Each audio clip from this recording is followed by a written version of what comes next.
Hello students, स्वागत है आपका अपने चैनल कॉमर्स गुरुजी पर। और वीडियो काफ़ी लेट बना रहा हूँ रात को, तो थोड़ी आवाज़ में इशू होगा। 3:30 बज रहे हैं रात के।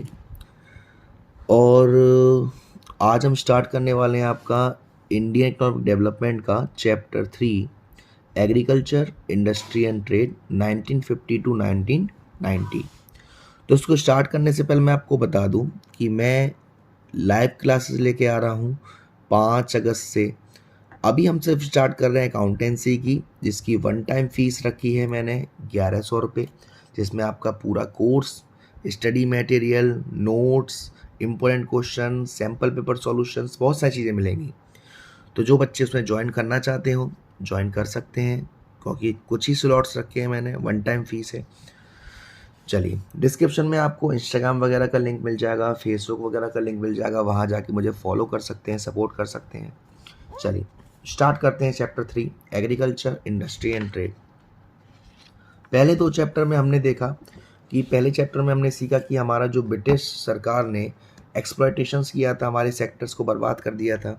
सेकंड चैप्टर ने देखा कि हम जब आज़ाद हुए तो हमने कुछ 5 ईयर्स प्लान बनाना शुरू करे। थर्ड में हम सीखेंगे कि जो भी हमारे सेक्टर्स को बर्बाद किया गया था उन्हें कैसे कैसे ठीक करा गया। तो सबसे पहला है एग्रीकल्चर, और हेडिंग है लैंड रिफॉर्म्स, यानी कि इंस्टीट्यूशनल रिफॉर्म्स। लैंड रिफॉर्म्स और institutional reforms aim at reducing inequality Indian agriculture and included the following action by the government.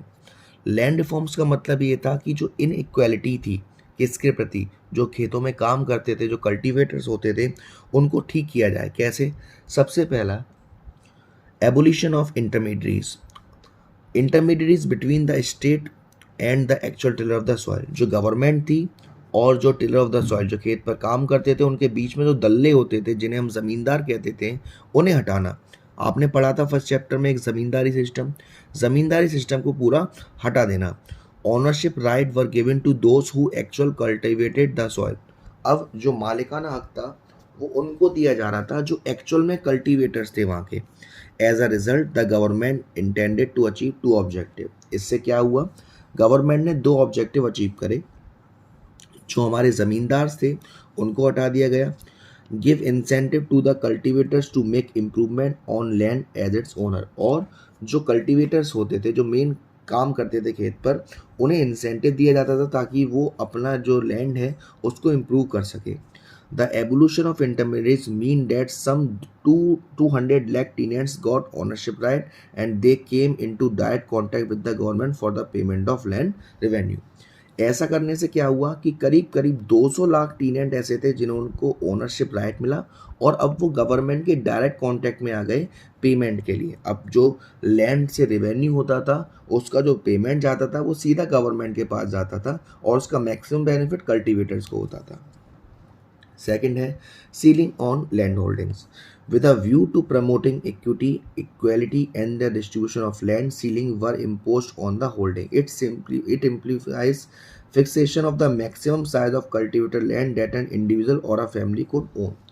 अब यहाँ पर क्या किया गया कि जो भी इंडिविजुअल्स हैं, जो भी फैमिली है, वो मैक्सिमम लैंड का कितना साइज ले सकते हैं वो फिक्स कर दिया गया।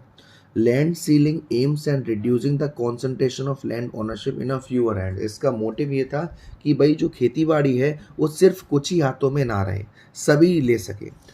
The surplus land over and above the ceiling limit was resume bye the government and redistributed among small holders और लैंडलेस लेबर।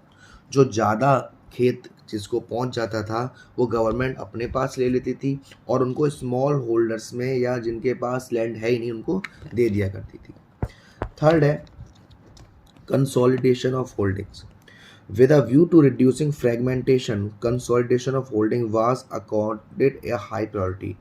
आपने पढ़ा था कि पहले जो खेत होते थे वो स्मॉल फ्रैगमेंटेड होल्डिंग होते थे, यानी कि दिल के टुकड़े की तरह, एक टुकड़ा यहाँ है, एक टुकड़ा यहाँ है, एक टुकड़ा यहाँ है। अब वो एक साथ कर दिया गया। Consolidation is a practice to allot land to the farmer at one place for his scatter holding here and there. It save the cost of cultivation. भाई आपका टुकड़ा खेत का कभी यहाँ है, एक वहाँ है, एक वहाँ है, ऐसे हटाकर एक ही जगह खेत कर दिया, तो इससे क्या हुआ? आपका खर्चा बचा। By 2004 more than 1633 lakh hectares of land was brought under consolidated holding। ये आपको कुछ डाटा है जो साथ साथ देखते जाना है। Regulation of rent to put an end to excessive and illegal extortion from the cultivators, rent were regulated। जो आपने देखा था कि 2/3 रेंट लिया जाता था और फ़ायदा होता था तो और बढ़ा दिया जाता था, उसको ख़त्म किया गया।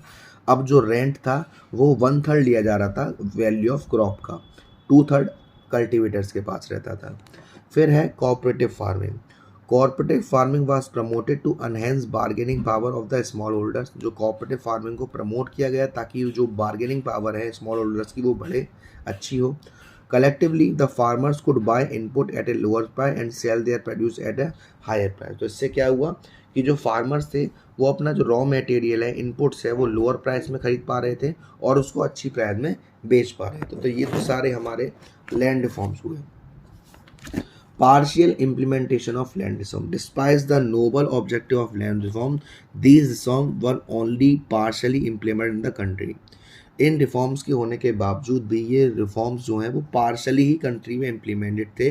These were effectively introduce only in the state of West Bengal and Kerala. ये अच्छे से लागू हुए सिर्फ वेस्ट बंगाल में और केरला में। In most other parts of the country land reform were only propagated and not effectively implemented. This was because of two reason. दो कारण थे इसके, क्या थे? The zamindar in most cases managed to evict the tenant to show themselves as cultivator and legitimate owner of the soil।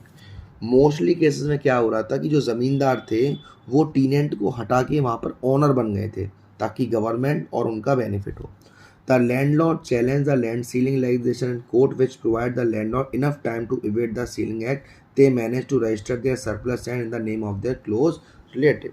अब जो land ceiling हो रही थी तो उन्होंने क्या करा गया, उन्होंने केस कर दिया। जब केस हुआ तो उसके हिसाब से उन्हें कुछ टाइम मिल गया ताकि वो जो जगह थी वो अपने नाम पर नहीं अपने रिलेटिव्स के नाम पर कर सकें। फिर हुआ हमारा technical reforms, HYV technology and green revolution. The problem of low productivity was tackle by way of technical reform. Low productivity होती थी, ज़्यादा प्रोडक्शन हो सकता था लेकिन होता नहीं था, उसको सही किया गया टेक्निकल रिफॉर्म से। These reform evolved around HYV high yielding variety seeds। इसका इस्तेमाल होने लगा। Use of high yielding variety seeds along with chemical fertilizers, insecticide and pesticide leads to substantial rise in the level of agriculture output। जब HYV seeds का इस्तेमाल किया गया, chemical fertilisers के साथ इंसेक्टिसाइड पेस्टिसाइड्स का इस्तेमाल किया गया, तो जो एग्रीकल्चर लेवल का जो प्रोडक्शन था वो बढ़ा। The rise in output was so significant that it was called Green Revolution। और ये इस तरह से बढ़ा कि उसको ग्रीन रेवोल्यूशन का नाम दिया गया। The term green refers to crops and revolution refers to spurt। Green का मतलब यहाँ क्रॉप से है और रेवोल्यूशन का मतलब है significant rise. Together these terms imply a cult in crop production. It started happening in India in the year 1967 to 1968।